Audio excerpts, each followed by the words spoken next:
My daughter looked me straight in the eyes and told me to get out of the house I built with my husband, brick by brick, with 30 years of sweat and sacrifice.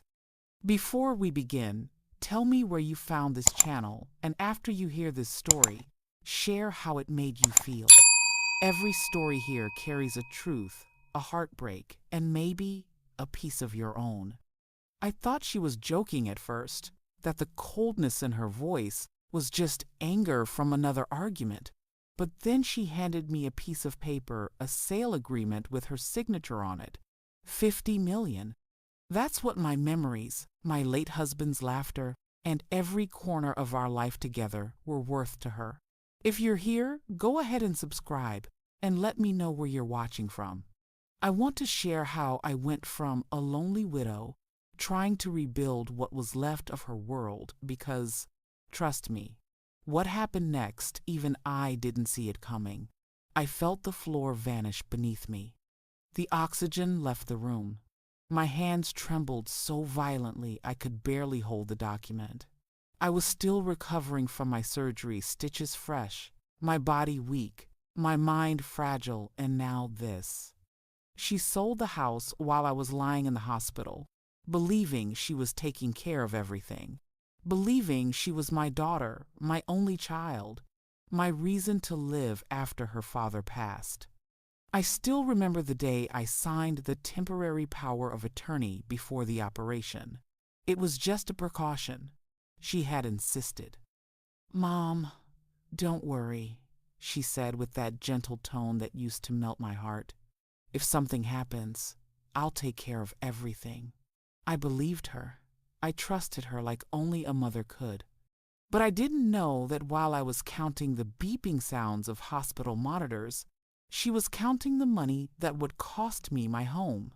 When I came home after discharge, something felt different. The garden was quieter. The furniture was moved. There was a smell of fresh paint in, the air unfamiliar, sterile. I remember calling out her name, but she didn't answer. Instead, a strange man appeared from the kitchen doorway, holding a set of keys. He looked startled to see me.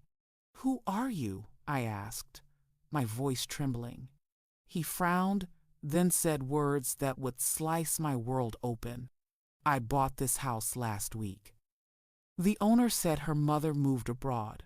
I don't remember collapsing, but when I opened my eyes again, I was lying on the floor, the new owner kneeling beside me, panicked.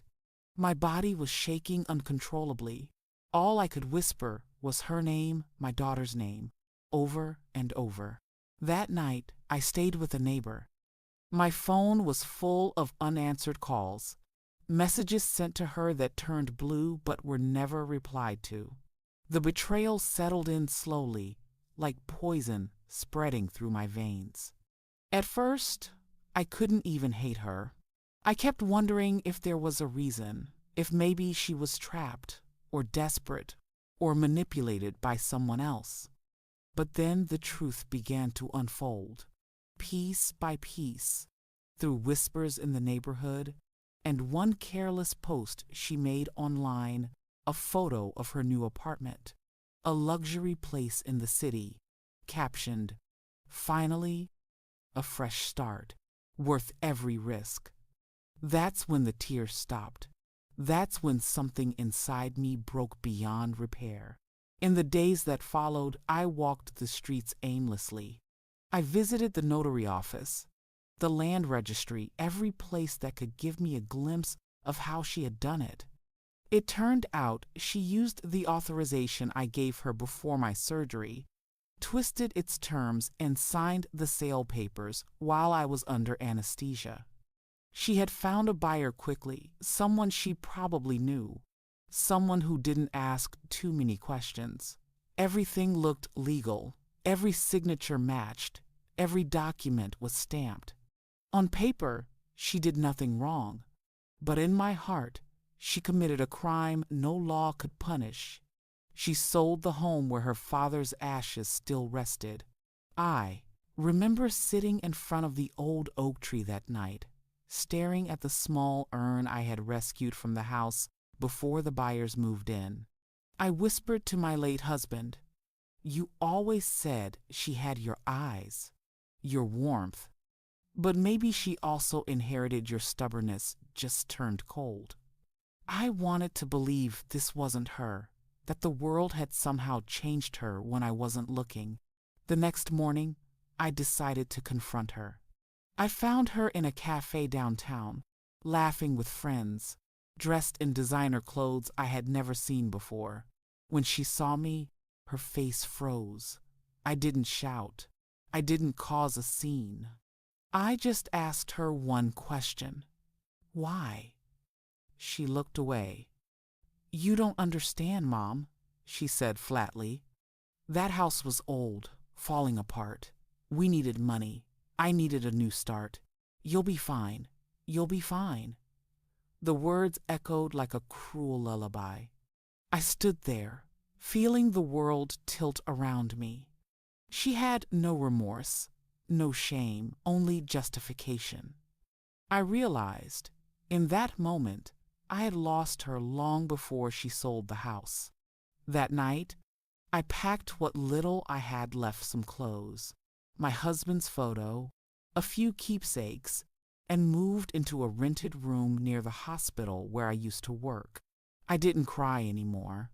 I couldn't. I was emptied out. But deep down, something inside me whispered that this wasn't the end. There was more to her story, more than greed, more than betrayal. And if I was going to find peace or justice, I needed to uncover it, too. The days that followed were a blur of silence and disbelief. Every morning I woke up hoping it had all been a nightmare, that I'd open my eyes and see the sunlight spilling through my bedroom window, the one that overlooked the bougainvillea I planted when she was born. But reality was crueler than dreams. I was living in a tiny rented room with peeling paint, a single window that faced a brick wall, and the echo of a daughter's betrayal that refused to fade. People whispered, of course.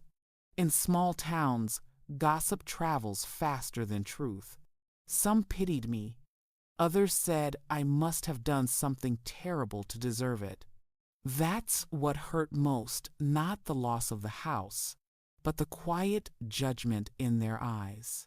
As if I had failed as a mother. Maybe I had. Maybe I loved her too much, protected her too long, trusted her too blindly.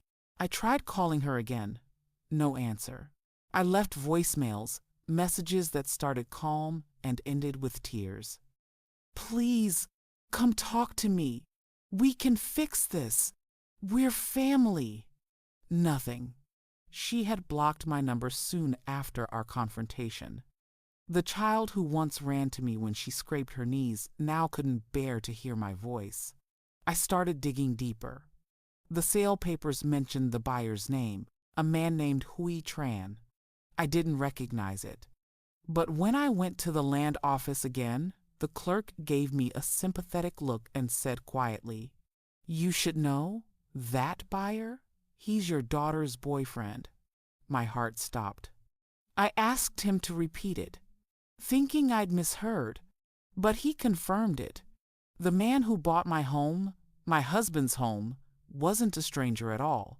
He was someone she loved. They had planned it together. The $50 million wasn't just for her. It was their new beginning. That night, rage finally found me. Not the kind that explodes, but the kind that burns slowly, eating everything in its path. I sat in the dark for hours, clutching my husband's photo, whispering, "She used our love to buy her freedom." I remembered all the times I sacrificed for her, working overtime at the clinic, skipping meals, selling my jewelry so she could go to college. I even took a small loan when her business failed last year. She cried in my arms that night, saying, "Mom, I promise I'll make it up to you." And now I realized maybe that's what she thought she was doing. starting over, without me. But I couldn't just walk away. My husband's memory was buried in that house. My entire life was carved into its walls.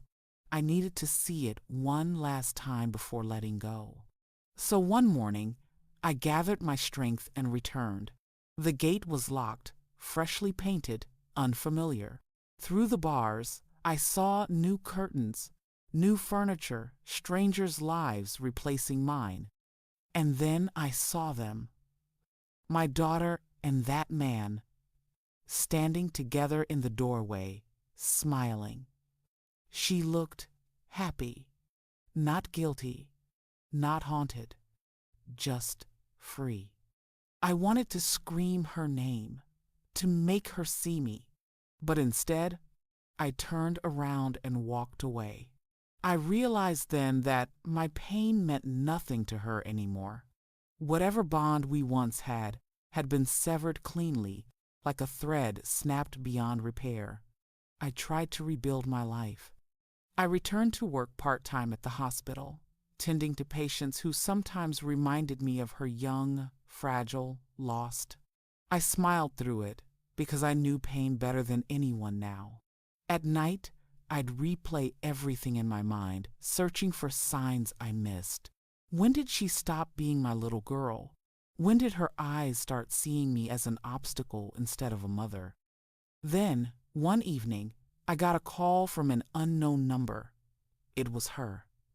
My heart leapt and broke all at once. Her voice trembled. "Mom, I need help." I didn't know whether to cry or hang up. But something inside me, the part that still remembered rocking her to sleep, took over. "Where are you?" I asked. She hesitated.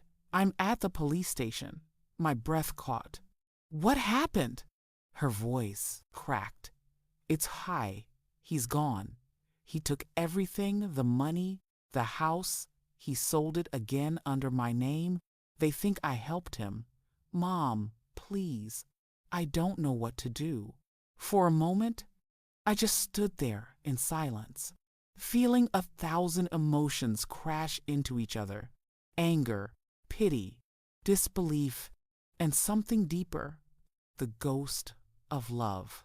After everything she'd done, after the nights I spent crying over her betrayal, my first instinct was still to protect her. "I'll come," I said quietly, my hands shaking as I reached for my coat. The streets blurred beneath the headlights as I rode to the police station, and for the first time in months, I realized the story wasn't over. The betrayal that had shattered my world was only the beginning, and the truth behind it was darker than I could ever imagine, heavy with fluorescent light and the stench of fear. I saw her sitting there on a cold metal chair, her once flawless hair tangled, her eyes red and swollen. My heart clenched. For a second, I almost forgot everything she'd done. She wasn't the confident young woman who had sold my house anymore. She was just my daughter again, small and trembling, like the child who used to hide behind my legs when thunder frightened her. When she saw me, she stood up, tears welling in her eyes. "Mom," she whispered. I wanted to hold her, to tell her it would be okay, but my body wouldn't move. There was a wall between us, invisible but solid, built out of everything that had happened. A police officer approached me and asked if I was her mother. I nodded weakly. He explained that her boyfriend, Hui, had fled overseas 2 days ago, draining all the joint accounts and leaving her name on every fraudulent document. The house had been resold illegally for twice the price, and the money was gone. My daughter was now under investigation for fraud and misuse of power of attorney.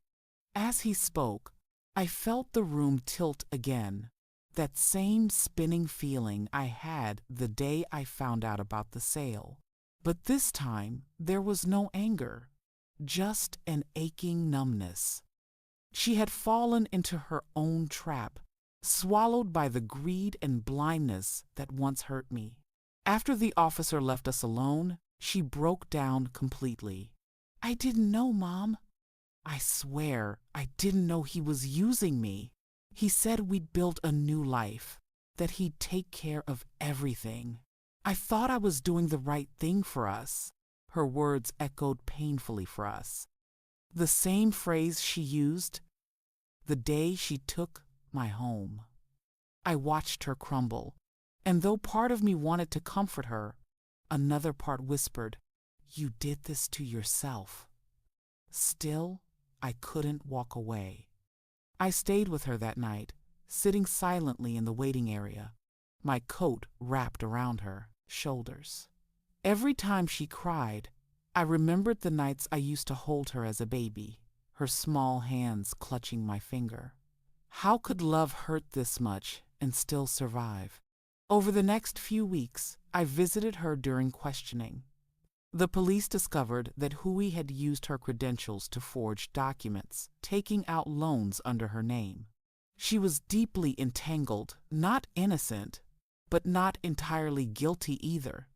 She had been reckless, trusting, blinded by love. Maybe like I once was. One afternoon, when the interrogations paused, she asked to talk privately. Her voice was small, raw. "Mom, do you hate me?" I looked at her for a long time before answering. "I hate what you did. I hate what it cost us. But hate you? No, I could never." She broke down again, sobbing uncontrollably. "I wanted to make you proud. I wanted to prove I could fix things after Dad died. Hui said the house was wasted, that we could use the money to start a business, to make something bigger. I didn't mean to hurt you. I just didn't think." Tears welled in my eyes, but I held them back. "You didn't think, and that's what destroyed everything." For a long moment, we just sat there in silence. I realized then that she wasn't the same girl anymore, and neither was I. We had both lost too much trust, peace, a home. But under the rubble of our mistakes, something fragile still existed. The love that refused to die, no matter how broken. The legal process dragged on for months. I attended every hearing, sitting quietly in the back, watching her shrink under the weight of her own choices. Eventually, the court recognized that she had been manipulated. She received a suspended sentence and was ordered to pay restitution. But she had nothing left, no money, no friends, no home. After the verdict, she came to me with nothing but a small bag of clothes and a trembling voice. "I have nowhere to go," she said. I hesitated. I could have turned her away. I could have told her to live with the consequences of what she'd done. But then I remembered the vow I made the day she was born, that I would never abandon her, no matter how dark life became. So I took her in. Back to the same small room I rented after losing the house. We had almost nothing, 2 bowls, 1 kettle, a mattress on the floor, but we had each other. For weeks, we barely spoke. She kept to herself, quiet, ashamed. I could see the guilt in her eyes every time she looked at me. Then one night, as we were eating instant noodles together, she whispered, "Mom, I know I can never give back what I took from you, but please, let me try to be your daughter again." Something inside me cracked open. The pain didn't vanish, but I felt a strange warmth spreading through the ache. Forgiveness, reluctant, trembling, imperfect but real. I reached across the table and took her hand. "Then start by being honest. No more lies." She nodded, tears streaming down her face. And in that dim, tiny room, I realized that maybe life was giving me something new, not the home I lost, but a chance to rebuild what truly mattered. Yet, deep inside, I couldn't shake one thought. If love could destroy us once, could it save us this time? Fragile, careful, like walking on broken glass. She found a part-time job at a small bakery nearby. Every morning, she woke up early, tied her hair neatly, and left without a word. Each evening, she came home tired, covered in the smell of sugar and flour. She didn't complain. She didn't ask for anything.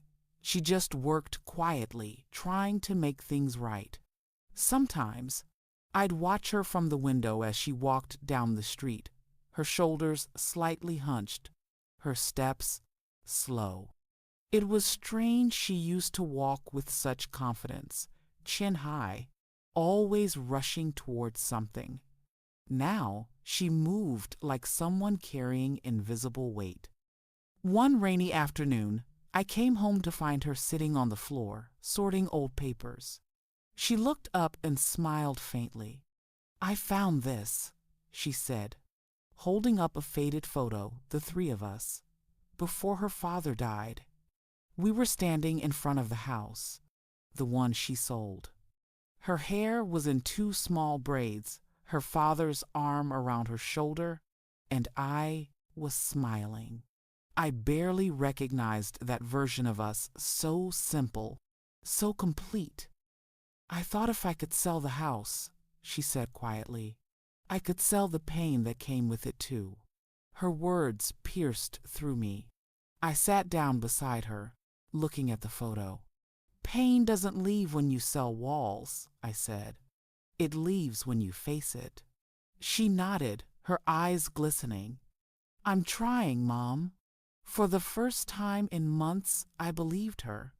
One evening, as we shared a small dinner, she told me she wanted to go back to school, to study accounting, to understand the things that ruined her. I hesitated. Tuition was expensive, and we were barely scraping by. But when I saw the determination in her eyes, I couldn't say no. We started saving together, every coin, every leftover bill. She took extra shifts. I cleaned houses for neighbors. It wasn't much, but each day felt like a small act of rebuilding brick by invisible brick. Then, one morning, I received a letter from the court. A notice that a partial refund from the fraudulent sale had been recovered, not much, but enough for a new beginning. I stood there holding the envelope, shaking. Maybe it was coincidence. Maybe it was karma. Or maybe, just maybe, life was finally giving us a chance to breathe. That night, I handed her the letter. She froze, then burst into tears. "We can get our home back?" she asked, her voice trembling. I shook my head gently. "No, it's gone, but we can build something new." She hugged me, really hugged me for the first time since everything fell apart. And in that embrace, I felt something change. The resentment that had lived inside me for so long began to dissolve, replaced by something softer, a tired kind of peace. Months later, she got accepted into a community college. On her first day, she stood at the door in her uniform, backpack slung over her shoulder, eyes bright with cautious hope. She turned to me and smiled. "Mom, thank you for not giving up on me." I smiled back, though my throat was tight. "Just promise me one thing," I said. "Never forget who you are and where you came from." As she left, I stood in the doorway watching her disappear down the road, the same road she once walked away on and now walked forward again. The pain was still there, like a scar that never truly fades. But scars mean healing. And for the first time in years, the world didn't feel so cold. That night, I took out the old family photo again. The house was gone, yes. But maybe, in losing it, we found something harder to rebuild the home inside us. Still, one question lingered in my heart. like an unfinished story. If forgiveness could heal what betrayal destroyed, could love rewrite what karma had written? Without warning, the way storms sometimes start with just a whisper of wind. It was almost a year since everything had collapsed. I'd started to feel lighter again, like someone learning to live after being buried alive. The pain never vanished, but it no longer ruled me. My daughter was doing well in school, her face brighter, her eyes steadier. I thought the worst was behind us. Then one morning, a letter arrived, thick paper, no return address. I opened it absent-mindedly, expecting another bill, but the moment I saw the signature at the bottom, my hands went cold. It was from him, the man she sold the house to. He was in prison now. The authorities had uncovered a network of fraudulent property sales. My daughter's case had been one of many. In his letter, he said something that made my stomach twist. Your daughter wasn't the only one betrayed. She was used. The deal was never real, just bait for a bigger trap. I ruined many lives, but hers was different. She cried the day she signed. She said she was selling the house, not her mother's heart. I dropped the letter. My knees gave out, and I sat on the floor, staring at nothing. She had cried? That night I had imagined her cold, greedy, unfeeling. But she had cried. When she came home from school that evening, I showed her the letter. Her face went pale and her lips trembled. He wrote to you? She whispered. I nodded. Is it true? She nodded slowly, tears welling up. I didn't want to, Mom. I was desperate. I thought if I sold it, I could pay your hospital bills and still have enough to start something new. But I didn't know it was a scam. When I realized, it was too late. I tried to fix it, but I couldn't face you. I thought you'd never forgive me. Her voice broke. I didn't just lose our home. I lost your trust. And that was worse. I felt the weight of all those silent nights crash down at once. Anger, the pride, the pain that had separated us like a wall of glass. And in that moment, I saw her not as the woman who betrayed me, but as the frightened child I once held through storms. I reached out and pulled her into my arms. She cried like she hadn't allowed herself to cry in years. And I did too. Two broken hearts, stitched together by something raw and real, forgiveness. After that day, something shifted between us. She began volunteering at the hospital where I'd once been a patient. I want to help people who have no one, she told me. Maybe that's how I make it right. And somehow, life began to smile at us again. One afternoon, while sorting through some documents, I received another notice, this time from the property agency. The government had seized a small amount of restitution from the man's frozen assets. A portion would be returned to victims, including us. It wasn't much, barely enough to rent a tiny apartment. But to me, it felt like the universe whispering, closure. We moved into a modest place at the edge of town. It wasn't the house I'd built with my husband, but it had something that home had lost long before peace. Sometimes, when the evening light touches the walls just right, I can almost hear his laughter again. My daughter sits by the window, reading her textbooks, her hair loose like when she was a child. I watch her and think maybe everything that broke us was meant to bring us here. I lost my house. I lost my past, but I found something greater truth and the strength to forgive. Now, when people ask about my daughter, I don't talk about what she did. I talk about what she became. A woman who learned that mistakes don't define you, how you rise from them does. The old house is gone, sold to strangers who will never know the stories those walls once held. But I don't need those walls anymore. Because home, I've learned, isn't where you live.